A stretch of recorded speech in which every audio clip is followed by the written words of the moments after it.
now we can actually move on to our code that we are going to do today, which is collisions. Basically right now the type of collisions that we are going for are simple boxed collisions. Let us assume that I have a player. First of all, I need to have a mechanism to create boundaries for objects so that when we are checking for collisions, we have a specific boundary defined of our object that we need to check collisions for. Let's say if I have a wall, I need to define the boundaries of that wall. Normally in game engines, this doesn't necessarily need to be a rectangle. It can be a circle or anything like that, or it can be a mesh of points, different points. Doing collisions for circles and rectangles, it is relatively simple. I'm going to only do rectangles for now, but circles are simple as well, and you can combine circles and rectangles. But when you are dealing with multiple points or a rectangle that is rotated, it is not simple anymore to detect collisions. You need ray casting and things like that, but I'm going to be dealing with simple collisions here. If I have an object, I need to tell the game about my object and its dimensions. I need to create a mask around that object which defines the boundary of that object. So if this is my object as it appears on the screen, this is the transparent mask that the game engine knows as the boundary of that object. It will be what the game engine thinks your object size is. You can create a smaller mask, and smaller sized masks might be useful when you have objects whose boundary might not necessarily be colliding with the environment. There might be some slack or something like that. So first of all, I'm going to make a structure, and this is going to have the x, y, and then we are also going to have a width and height so that we know the exact dimensions of the mask. You can also have a type here which can be circular or rectangular, but like I said before, I'm only going to use rectangular objects right now, so this won't be an issue here. And I also want to know what object this mask belongs to. I'm also going to create this data member. This will tell me about the object that this collision mask belongs to. And now I am going to create a collision of these masks so that our game engine knows about the collision mask present. The game engine will decide if two objects are colliding. We basically give our engine the mask of all of our objects so that the game engine can efficiently decide whether two objects are colliding or not. Our collisions will not be very efficient right now because we are going to be using a very simple collision checking method where we check if each object is colliding with every other object one by one. This will work for a simple game where you have 100 or 1,000 objects maybe, but when the object count is a lot, you want to divide your game map into smaller chunks and check each chunk for nearby collisions instead. We are not going to be implementing this, but it is important to know. Let's say this is our entire game map. What we want to do is we want to create different size chunks within our game, and then we are going to place our objects into these grid one by one. So let's say my player is here, it will be placed in this grid, and if my player is here, it will be placed in both grids, and if my player is here, it will be placed in all grids. If I have a player here and if I have a wall here, so now what we can do is, if this is my main player, I can avoid checking from all of these people here. I only need to check for collisions within my current grid. So I know my grid and I know the people that are present in this grid. I only need to check if my player collides with other people in my grid or my grids. So this is a much more efficient way of checking for collisions or implementing this system. We are implementing a very basic system where we are going to be checking for collisions very inefficiently. So first of all, we are going to be needing an array of these masks that our game engine stores. So for arrays, I'm using vectors now, and I'm going to do one extra thing. So this is a data member that takes some amount of memory. So what if you don't want to include collisions in your game? So there needs to be a method with which you can easily remove collisions, or you can easily add collisions to your game. So I'm defining a preprocessor directive called include collisions. If this line of code it is present, I want my code to compile with collisions, and if this isn't present, I don't want my code to have collisions when I compile. If include underscore collisions is not defined, this code would not compile and our game engine will not have the functionality of handling collisions. But so now I'm going to mention all of my functions that relate to collisions here within this if condition. So let us create basic functions to add or remove collisions, and I'm going to ask about the object for which you want to add collisions, the XY position, the dimensions of the object, and I'm going to add it to the array. To create a structure, you can use a flower bracket and add all of the data members in the correct order. So this will create the data structure, which is this, and it will add to the array of collisions. You want to return the index on which you are adding the collision. So this is going to be useful when you are going to remove the collision. So you want to return this index where you are adding the collision mask, because when you want to remove the collision, you can use this index to remove that collision. So if you have many masks for a single object, instead of removing all of those masks, you can simply give it the index that you want to remove and remove a specific mask. I'm returning the last index, and for remove I'm going to take that index, and if this index is within the bounds, then we are going to simply remove this index. So just for the sake of it, let us add a function which removes the collision based on the object as well. So this will remove all of the collision masks for this object instead of removing a very specific. So this function will basically test how many things are colliding. Let's say I have added these masks in gray to the game engine, and then I have an object in black. So I have this object and I will give the boundaries of this object to the game engine and ask it whether these boundaries of this black object it collides with anything else. Like if this object will be present here, this is within the bounds of this rectangle, so it will give us a value of 1 because there is one object colliding here. If I have my object here, so it will give me a value of 2. So I can give it the boundary that I want as a parameter, and it will give us the number of things that are colliding with this specific boundary. Let's say you have two bodies. This is my first body and this is my second body.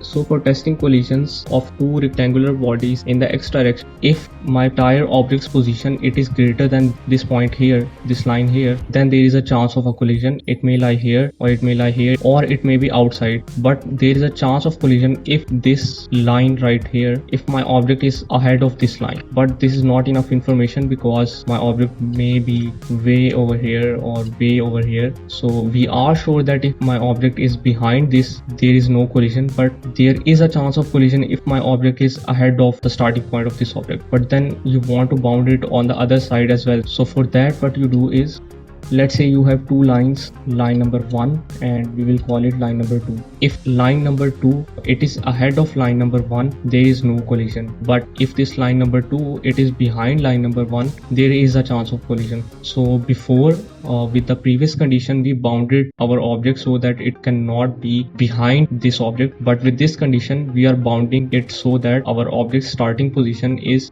behind the ending position of this object. So this will bound the object in the x direction. For y-axis we can do this same exact thing. So if my first object's starting position it is less, our object is ahead of this first object's starting position, starting line, then there is a chance of collision.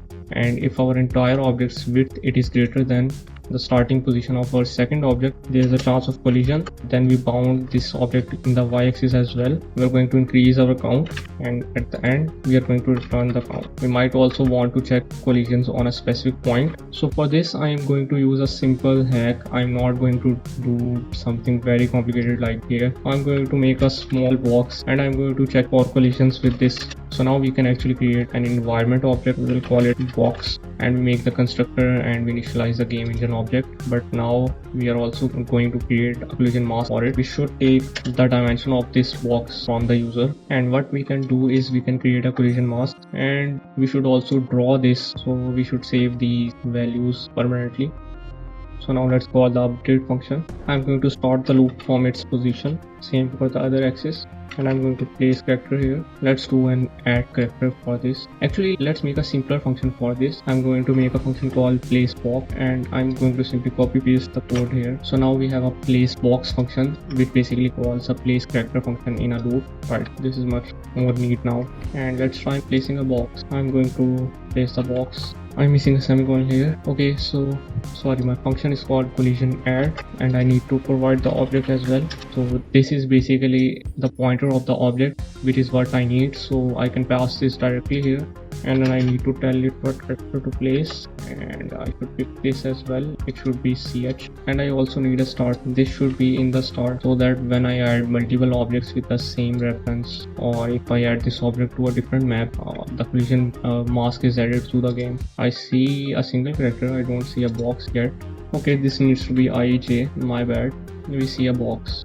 So now what we want to do is we want our x velocity to stop. We don't want any x velocity if our object is colliding in the x direction, and we don't want any y velocity if our object is colliding in the y axis. And we also want to check these collisions in the future, so that we don't check after we have collided. If by increasing our position we collide, we don't want to increase our position at all, so this needs to be done beforehand. I can add a condition here. If my box detects a collision in the x direction, so I'm going to give the position of my player here. If this count is greater than 1, then I don't want to collide, and like I said before, I want to check this for the future. So I'm going to test for the collision as if I am already at this position. So I'm going to change my velocity to 0. If a collision is going to happen, I'm going to avoid colliding at all. For the y-axis, we can simply modify this on ground function. I can add an OR condition here. Y is equal to 0 is ground, but there are also other grounds at which you want to stop your y velocity. Add a collision box. Sorry, this needs to be greater than 0 here as well. And for this you want velocity y here like before, but for width here you don't want to actually place 1 here. You don't want to check for the entire width. You want the collision box for the x axis to be very small. Actually, I should show all of this to you by running the code, right? So we need to fix these functions. It needs to be void. I'm going to make the c small, fix it here as well, right? I need to fix a lot of these. It runs, and I can collide in the x axis. I cannot jump over this obstacle because I think I made a mistake. It is right here. This needs to be y, not h. Okay, so the first issue you will notice is that you are not able to move directly in front of the box. There is a position here at which I cannot move. For that you need to typecast this value to an integer. So this is a float value, and velocity multiplied by e arrow delta. It might be a very small slight value which is not, yeah, this is solved now. So you are at least able to move right next to the box. So first of all, there is this issue where the player moves inside of this platform. And then you have this issue, if you are right next to the box, you cannot jump. So this is because this value of 1, it is too huge. You don't want to accurately check for collisions in the x axis when you are checking if the player is on ground. Yep, I'm able to jump now. Let's make the platform a little bigger, and what you will notice is the collisions, they trigger even if my platform is big, because the code, it is not limited to a specific set of collisions. I can make my box as large as I want, but there is still an issue with this code where I am able to jump inside the platform. So this issue is because you are setting y is equal to 0 when you are on ground. So the ground is detected when you jump on a platform, but your y is set to 0. So you don't want this line. But if you notice something, if you remove this line, get this issue where the player slowly sinks into the ground. You don't want the player to sink in the ground. You actually round this value so that the player doesn't actually sink into the ground. Everything else works fine. The player doesn't sink into the ground, but now you can jump onto the platform. But jumping has another issue. When you are on a platform, you cannot actually jump from that platform. First of all, let me just increase my friction value a bit. This condition, it is not being detected here, because when you are checking this on ground function, the effect of gravity, it is not being applied. You are only applying the velocity, you are not applying the gravity which is applied right here. So you can apply gravity over this check. Let me try doing that. Yep, I'm able to jump fine, and this platform works well. And I can add a second platform just to test. Yep, now you have 2 platforms, and you can jump here, which you cannot do from here. And as you can see, you can hit your head here as well. So this code works